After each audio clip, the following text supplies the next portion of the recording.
Hello मेरे प्यारे बच्चों, गुड मॉर्निंग। मैं हूं सूरज। आप सबका एपीजे क्लासेस में स्वागत है। जैसा कि आप सबको फिजिक्स की क्लास चले पता है, पार्ट 1, पार्ट 2, 3 वीडियो मिल गया है। आज हम पार्ट 4 के लिए पढ़ रहे हैं। अगर जो लोग पार्ट 1, पार्ट 2, पार्ट 3 नहीं देखे हैं वो ज़रूर देखें, जिससे आपको और बेहतर समझ में आए। तो आज हम लोग ज़रा जो टॉपिक्स पढ़े उन पे कुछ क्वेश्चंस कर लेते हैं। जैसे कि आज हम लोग जो नए 2 टॉपिक पढ़ेंगे, पहला हम पढ़ेंगे विद्युत परिपथ और विद्युत आरेख, दूसरा पढ़ेंगे प्रतिरोध। तो अभी हम पढ़ते हैं। इससे पहले हम पहले सवाल को हल कर लेते हैं। क्या कह रहा है देखिए जरा, आपको कह रहा है 118 वोल्ट पर एक बिंदु से 128 वोल्ट पर किसी बिंदु तक 2 कूलाम के एक आवेश को चलाने में कितना कार्य किया जाता है। तो कह रहा है, पहले पहला क्वेश्चन हम हल करते हैं। पहले वाले में V1 118 वोल्ट, V2 128 वोल्ट, ठीक है। और Q बराबर दिया है 2 कूलाम, ठीक है। और आगे हमें निकालना है W, यानी कितना कार्य किया जाता है। तो हम सबको कल पता है, हमने बताया था V2 माइनस V1 बराबर W बटे में Q।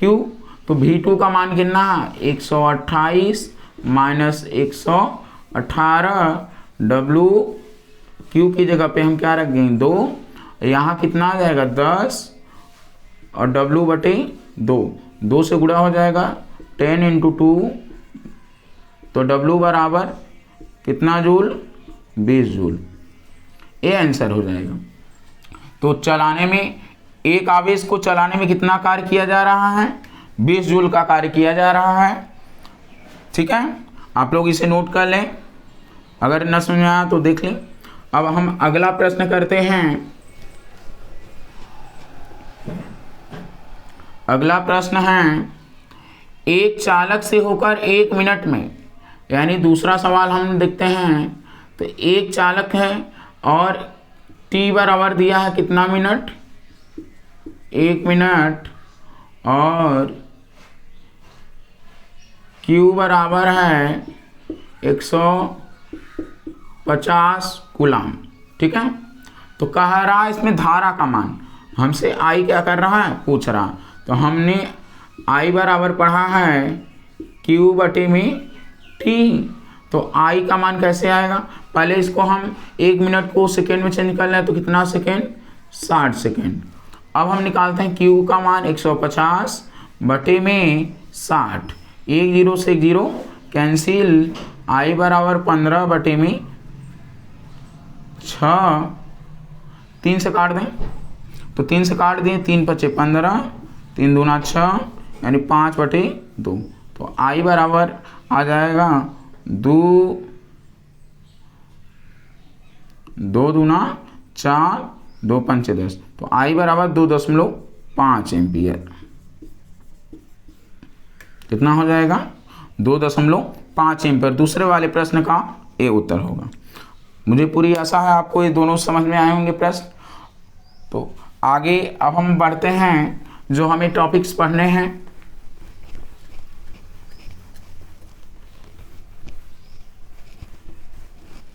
आगे हम सबको पढ़ना है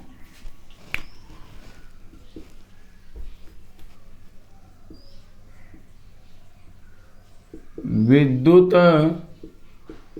परिपथ या विद्युत परिपथ आरेख, ठीक है। तो अब जरा हम लोग देखते हैं विद्युत परिपथ या विद्युत परिपथ आरेख क्या होता है।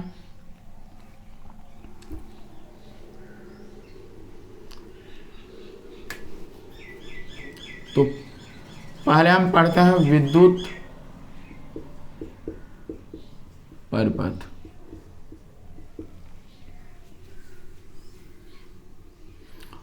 तो विद्युत धारा के प्रवाह के बंद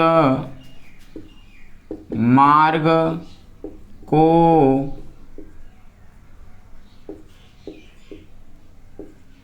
विद्युत परिपथ कहते हैं। तो विद्युत धारा के प्रवाह के बंद मार्ग को क्या कहते हैं? विद्युत परिपथ कहते हैं। तथा विद्युत परिपथ में विभिन्न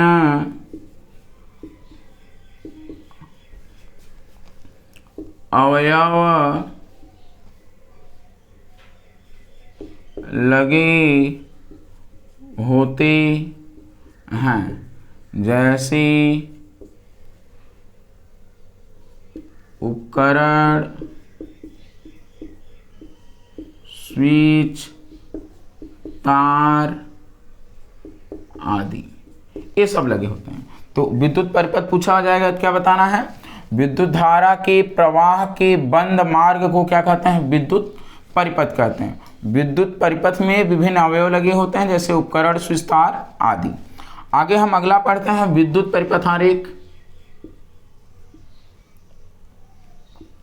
विद्युत परिपथ आरेख क्या होता है? तो विद्युत परिपथ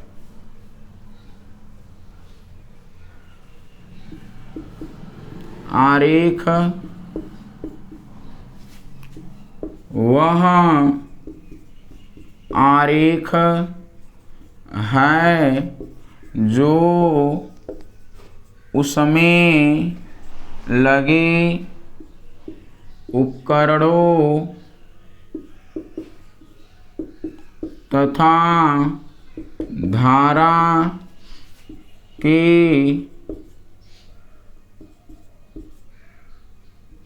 स्रोत के विभिन्न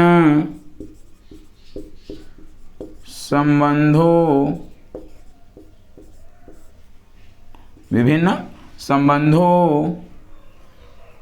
को विद्युत प्रतीक द्वारा प्रदर्शित करता है। ठीक है, ये है। तो क्या होता है विद्युत परिपथ आरेख? विद्युत परिपथ आरेख वह आरेख है जो उसमें लगे उपकरणों तथा धारा की स्रोत के विभिन्न संबंधों को विद्युत प्रतीक द्वारा क्या करता है? प्रदर्शित करता है। एक जरा हम विद्युत परिपथ आरेख बना लेते हैं छोटा सा समझने के लिए। यहाँ बैटरी लगा हुआ है, एक कुंजी है,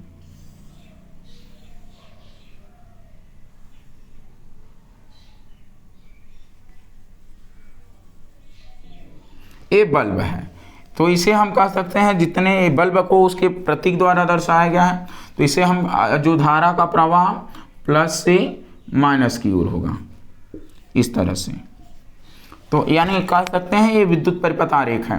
तो एक बार फिर से हम लोग देख लेते हैं क्या होता है विद्युत परिपथ और विद्युत परिपथ आरेख। तो विद्युत धारा के प्रवाह के बंद मार्ग को क्या कहते हैं? विद्युत परिपथ। तथा विद्युत परिपथ में विभिन्न अवयव लगे होते हैं, जैसे उपकरण, स्विच, तार आदि। विद्युत परिपथ आरेख वह आरेख है जो उसमें लगे उपकरणों तथा धारा के स्रोत के विभिन्न संबंधों को विद्युत प्रतीक द्वारा क्या करता है? प्रदर्शित करता है।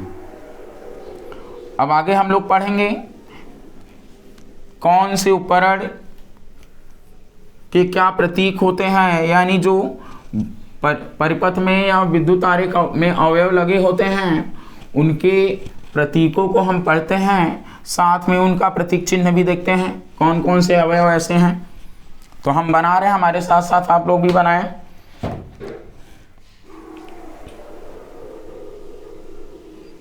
तो यहाँ हम लिखेंगे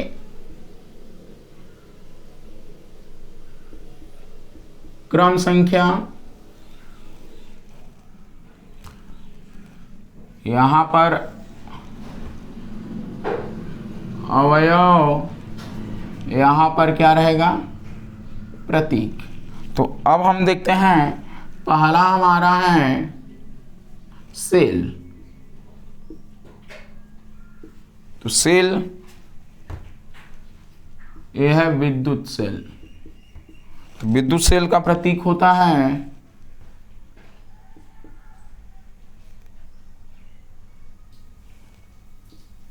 ए, सेल का प्रतीक है, और सेलों के संयोजन को ही बैटरी कहा जाता है। आगे हम दूसरा, बैटरी या सेलों का संयोजन, तो ये कैसे होगा,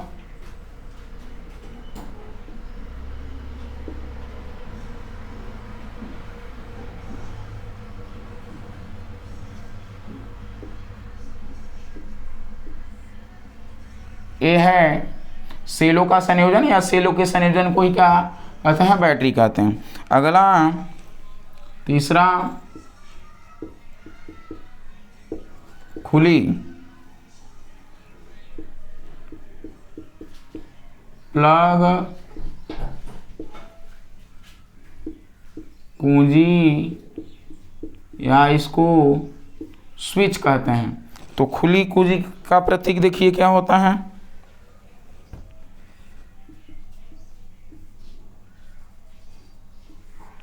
इसमें ऐसे खुला रहेगा।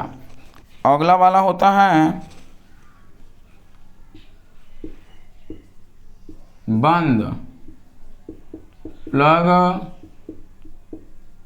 कुंजी या स्विच। तो ये इसमें क्या होता है,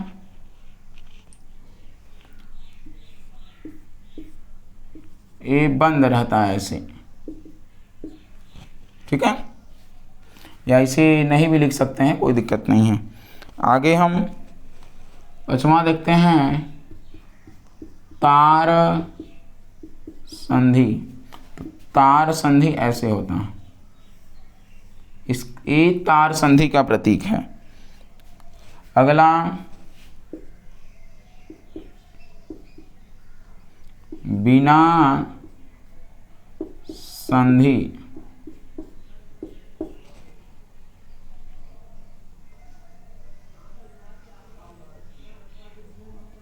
के तार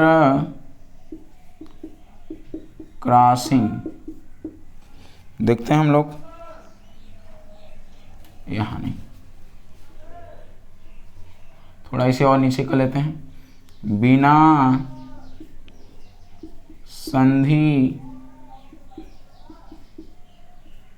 के, यानी तार क्रॉसिंग। तो ये कैसे बना होता है, ये ऐसे ये होता है। तो ये बिना संधि का है, तार क्रॉसिंग को प्रदर्शित कर रहा है। अगला हम देखते हैं विद्युत बल्ब। विद्युत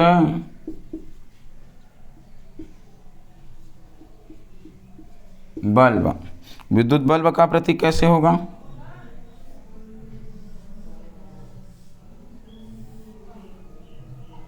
ये विद्युत बल्ब का प्रतीक है। आठवां हम देखते हैं प्रतिरोधक। प्रतिरोधक,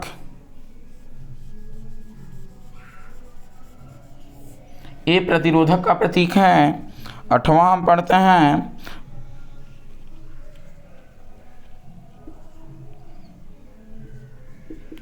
परिवर्ती प्रतिरोधक या धारा नियंत्रक। इसका प्रतीक होता है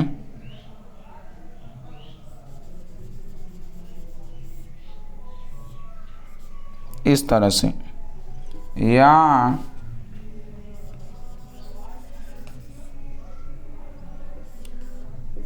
ऐसे, ये धारा नियंत्रक का प्रतीक है। अगला हम पढ़ते हैं, धारा मापन के लिए अमीटर लगा होता है, एमीटर, तो उसका प्रतीक हमने बताया था पढ़ाते वक्त ही, ए और यहाँ माइनस। अगला होता है वोल्ट मीटर,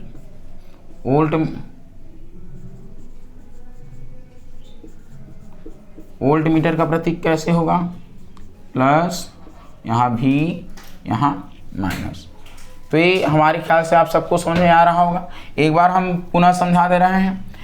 इस तरह का जो प्रतीक है विद्युत सेल को प्रदर्शित करेगा, और जो ढेर सारे सेलों के संयोजन को उसे हम बैटरी कहते हैं। खुली कुंजी में यहाँ डॉट नहीं होता है और बंद कुंजी में यहाँ डॉट होगा।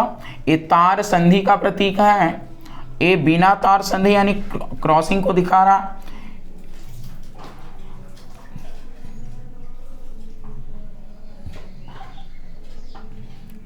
ये प्रतिरोधक का प्रतीक है, ये प्रतिरोधक का प्रतीक है। ये धारा नियंत्रक का है, आपको दिख रहा होगा धारा नियंत्रक का प्रतीक, यानी ये धारा किसी भी, ये अभी हम आगे बताएंगे क्या होता है धारा नियंत्रक। तो प्रतिरोध को यानी परिवर्तित करने के लिए जिस उपकरण का प्रयोग किया जाता है उसे धारा नियंत्रक कहते हैं, अभी आगे हम बताएंगे। अमीटर का प्रतीक विद्युत धारा के मापन के लिए, ये विभवांतर को मापने के लिए वोल्ट मीटर, ये सब प्रतीक है, आपको ये सब जान लेना है एक बार। अब आगे हम अगला टॉपिक पढ़ेंगे, विद्युत प्रतिरोध। क्या होता है विद्युत प्रतिरोध? आगे हम पढ़ते हैं विद्युत प्रतिरोध क्या होता है।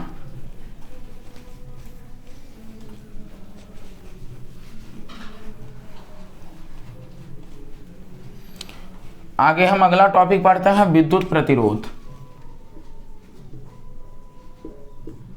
विद्युत प्रतिरोध, इलेक्ट्रिकल रेजिस्टेंस कहते हैं इसको अंग्रेजी में। अब हम देखते हैं किसी चालक का वह गुण जिसके कारण उसमें प्रवाहित होने जिसके कारण उसमें प्रवाहित होने वाली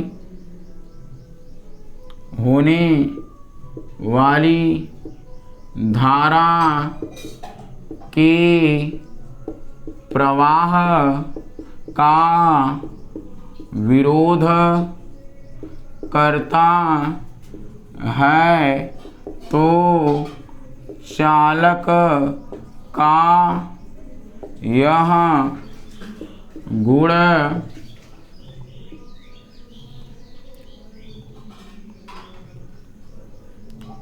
विद्युत प्रतिरोध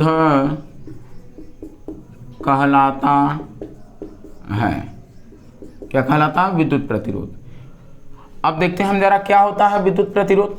किसी चालक का वह गुण जिसके कारण उसमें प्रवाहित होने वाली धारा के प्रवाह का क्या करता है? विरोध करता है, तो चालक का यह गुण क्या कहलाएगा? विद्युत प्रतिरोध कहलाता है।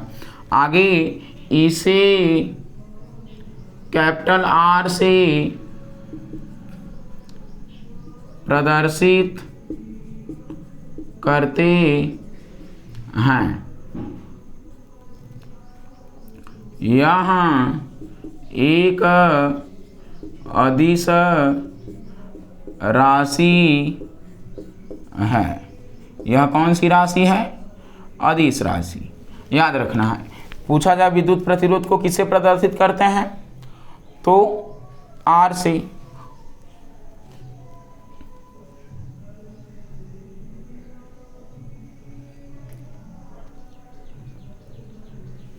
अब आगे हम देखते हैं, तो यह कौन सी राशि है? अदिश राशि। अब हम देखते हैं सूत्र क्या होगा। तो यदि किसी चालक के सिरों के बीच विभवांतर कैपिटल V हो और चालक में प्रवाहित धारा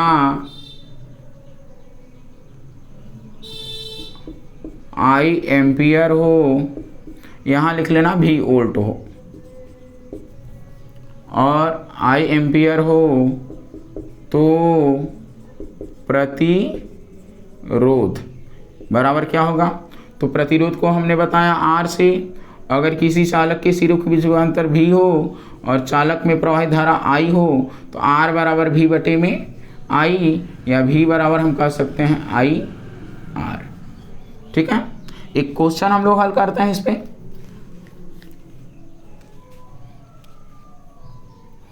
किसी चालक, पहले एक बार फिर से बता दे रहे हैं, किसी चालक का वह गुण जिसके कारण उसमें प्रवाहित होने वाली धारा के प्रवाह का विरोध करता है तो चालक का यह गुण विद्युत प्रतिरोध कहलाता है। इसे R से प्रदर्शित करते हैं। यह एक अदिश राशि है। यदि किसी चालक के सिरों के बीच विभवांतर V हो और चालक में प्रवाहित धारा I एम्पियर हो तो R बराबर V बटे में I। अब हम एक इस पे क्वेश्चन हल कर लेते हैं जिससे आपको और क्लियरिटी आ जाए।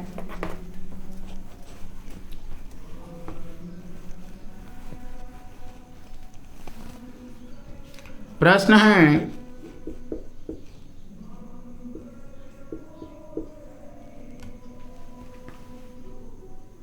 किसी चालक के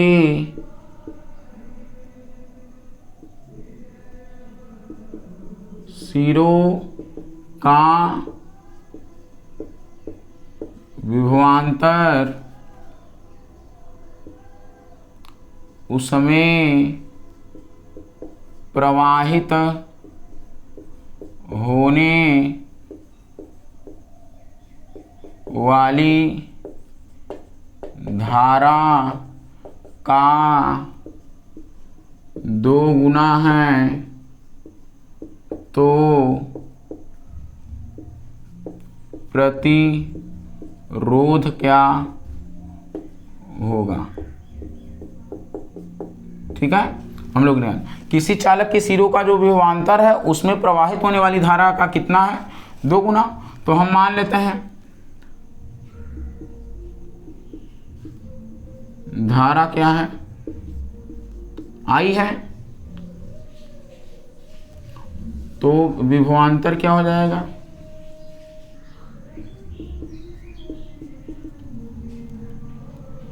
विभवांतर धारा का कितना गुना है? 2 गुना है। तो R बराबर हो जाता है V बटे I। तो हम निकालते हैं V बराबर कितना I? 2I, और I ही है तो I क्या हो जाएगा? कैंसिल। तो R बराबर कितना हो? 2। और एक बात अभी छूट गया, हम बता दे रहे हैं, तो ये आपको समझ में आया होगा ज़रूर क्या होता है। तो R का मान कैसे आया पता हो गया। चलिए और हम देख लेते हैं। अभी मैंने एक चीज़ नहीं बताया आपको, ये आप लोग उतार लीजिएगा। आगे एक बात याद रखना, R बराबर हमने V बटे I पढ़ा, तो प्रतिरोध का SI मात्रक ओम होता है, या हम कह सकते हैं 1 ओम बराबर विभवांतर को भी में 1 वोल्ट 1 एम्पियर। 1 ओम बराबर हो जाता है 1 वोल्ट पर एम्पियर। याद रखना है ये सब आपको। तो ओम किसका मात्रक है? साई प्रतिरोध का, और या तो हम कह सकते हैं वोल्ट पर एम्पियर भी लिख सकते हैं, या तो ओम लिख सकते हैं, दोनों लिख सकते हैं। तो मुझे पूरी आशा और उम्मीद है आप सबको ज़रूर ये टॉपिक समझ में आए होंगे।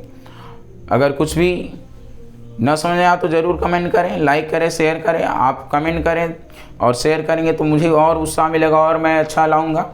तो आप सब अगर जो कुछ भी नहीं समझ में आएगा ज़रूर कमेंट करें। धन्यवाद, आज यहीं तक।